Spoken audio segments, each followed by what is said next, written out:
बड़ बड़ होटेल कि बड़ बड़ रेस्टोरेंट रे भी एमती बैगण आउ पनीर कॉम्बिनेशन तरकारी आपण मानक बिल्कुल पाइबेनी। एते टेस्टी आउ एते सहजरे बनिबो एई रेसिपीटा खाली घरे ही आपण माने बनै पारिबे। एते बढ़िया लागिबो सांगरे जदि गरमा गरम भात थिबो तो पूरा जमिबो। एटा भात रुटी परोटा सबुथरे पूरा परफेक्ट हेकि जमिबो। जो थरे भी खाइबे एटा बहुत ही बढ़िया लागिबो। तो एमती बैगण पनीर को केबे बनै नथिबे किंतु एबे ही ट्राई करंतु बढ़िया लागिबो। एते टेस्टी लागिबो जे जेते बेले भी आपण मानकु पनीर देखा जिवो तो सबुठु प्रथमे ए बैगण पनीर तरकारीटा ही मने पड़िबो।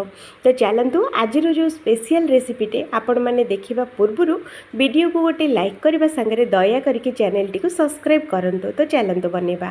तो एठी देखंतु फ्रेंड्स मु नेछि छोटो बैगण जोटा कि एटा होछि कळा बैगण। तो ये देखी पारे तो बैगण छोट छोट नेले ही ये तरकारी टेस्ट बहुत भल आसी थाए। जदि बड़ नेबे तो टेस्ट एते भल आसबनी।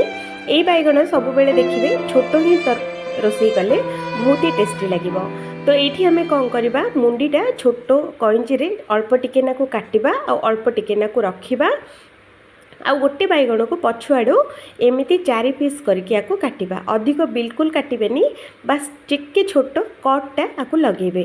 तो एमती काटिकी सबुजाक बैगण को आमको काटिकी रेडी करिया पड़िबो। तो देखंतु मो सबुजाक बैगण को काटी नेछि आ पानी रे मु पकेइछि नहेले बैगणटा कला पड़ जिवो।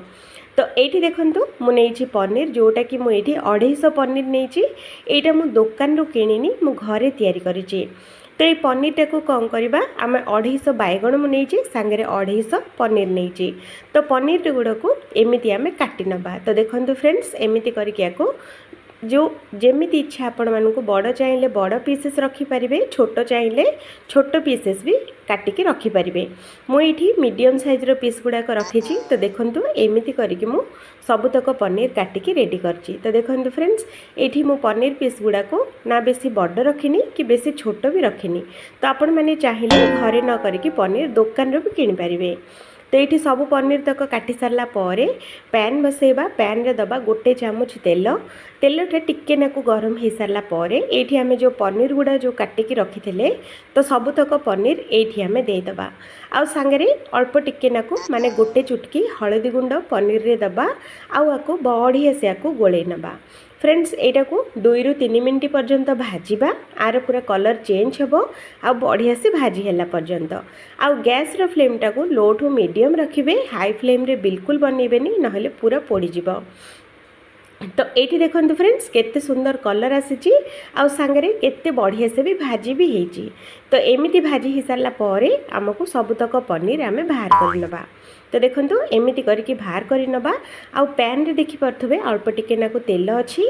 तो सेही तेल रे 2 ରୁ 3ଟା टमाटो मुझे काटिकी देइची गोटे पियाज देइची आ 4टा काजू देइची आधा चामच गोटा धनिया दबा आ एठी गोटे चामच धला राशि एठी आमे दबा आ गोटे चामच एठी चिना बादाम एठी आमे दे दबा आ 10 ରୁ 15ଟା रसुणर कोला ये आम दबा। दे सारा पर यहाँ को गोटे 2 ରୁ 3 मिनट पर्यंत स्लो फ्लेम रे आपको एमती भाजी नबा। तो देखो फ्रेंड्स एमती करके भाजी ने गैस रो फ्लेम टा को लो रखिए मीडियम रे नुहे। तो ये देखो केते सुंदर आमर भाजी हो जाइए। तो या ठंडा कर नबा। ठंडा हो सारा पर गोटे ग्राइंडर जार नबा। ये भजा रखाई पियाज टमाटो बादाम काजू रसुण को ग्राइंडर धीरे आम पकई नबा। सबुतक एकाथरे पकेबा। आउ ये अल्प टिके नाकु से पैन रे ही अल्प टिके नाकु पानी देकी पानी ये आम देदबा। आउ यहाँ को पूरा चिक्कण करके बाटी आनिबा। तो ये देखो केते चिक्कण करके मु बाटी बाटिला बेलू बिल्कुल खदड़िया रखिबेनी। तो ये आम कढ़ी बसैबा। कढ़ी रे दबा 2 ରୁ 3 ଚାମଚ तेल। तो तेलटा को टिके नाकु गरम हो सारा पर ये मुझे गोटे बिरयानी पत्र गोटे छोट डालचीनी आ 2टा लवंग गोटे गुजराती सांगे ये आधा चामच जीरा दबा। आठी मुझे अदा आ कंचा लंकार छेचा गोटे चामच। तो आपण मैंने चाहिए काटिकी भी दे पारे किंतु अदा कंचा लंका छेचिकी देवा द्वारा टेस्ट बहुत भल आसी थाए। तो 2 ରୁ 3 सेकेंड भाजी हो सारा पर आम जो काटिकी धोईकी रखी थे बैगण से बैगण ये आम ऐड करवा। आउ गैस रो फ्लेम टा को हाई करके यहाँ को 2 ରୁ 3 मिनट पर्यंत आपको एमती ही फ्राए करवा। तो ये देखंतु बैगण 2 रु 3 मिनट फ्राए कला परे केमिति कलर चेंज हो जाइए आउ बढ़िया से भी भाजी हो जाइए। तो ये आपण मैंने देखिपे एमती जिते बड़े भाजी हो तो ये आम 2टी पियाज को एमती काटिकी दबा। तो सांगरे हलदी गुंड ये आम देदबा, सांगरे लंका गुंड ये आम दबा, राग पाई सांगरे गरम मसला गोटे चामच ये आम दबा, आउ गोटे पिंच ये हिंगु दबा, आउ बाटी रखाई मसलाटा ये आम देदबा। दे सारा पर यहाँ को बढ़िया से आम गोले नबा। फ्रेंड्स पियाज को आपण मैंने एमती काटी सारा पर कुला कुला को बाहर करके ऐड करने द्वारा यही तरकारी रे टेस्ट बहुत भल आसी थाए। आ पियाज को न भाजिकी कंचा ऐड करने द्वारा यार टेस्ट भी बहुत डबल होके आसी थाए। तो सब जिनस दे सारा पर या भल से आम मिसई नबा। लुणटा एबे पकेबेनी पर पकेबे, कारण लुण पकईदेला पर ए सब जिनस पूरा सॉफ्ट हो एते भल लगिबनी। तो लुणटा आपण मैंने पर पकेबे, तो मु भी ये पर पकेबी, एबे मु पकेनी। तो यहाँ को बढ़िया से गोलेकी 2 रु 3 मिनट या घोड़ेबा, स्लो फ्लेम रे सिझेबा। तो ये देखंतु 2 रु 3 मिनट भितर केते बढ़िया से कषी होइची आ एकदम बढ़िया से फ्राए भी होइची। तेलटा देखंतु साइड हो जाउची आ मसला साइड होउची, देखिले ना। एमिति जेतेबेले बढ़िया से कषी हो जिवो तो याको बढ़िया से एमिति याको गोळेई नेबे। फ्रेंड्स मझिरे मझिरे थरे थरे गोळेई दउथुबे, नहेले काजू बादाम पड़िछि ना तो नहेले तळकु लागि जिवो, पोड़ी पारे। तो सेहिति पई आपण माने बेले बेले याको टिके नाको गोळेई दउथुबे। तो ये आम कौन करवा, मु गोटे छोट लेंबू साइज्र तेंतुली को ये मुझे दूची। आपण मैंने चाहिए खट्टा जगार आपण मैंने आउ 2टी टमाटो भी ऐड करेंगे। जदि तेंतुली देबे तो यही तरकारी टेस्ट बहुत भल आसी थाए। तो से गोटे छोट अल्प टिके नाकु तेंतुली मुझे ऐड करुच्ची, आपण मैंने चाहिए दे पारे नहेले स्किप करें। तो ये सबूक दे सारा पर आमर पनीर जो आम जो भाजिकी रखी थे से पनीरटा ये आम ऐड करवा। तो देखो एमती करके या एमती ऐड कर नवा।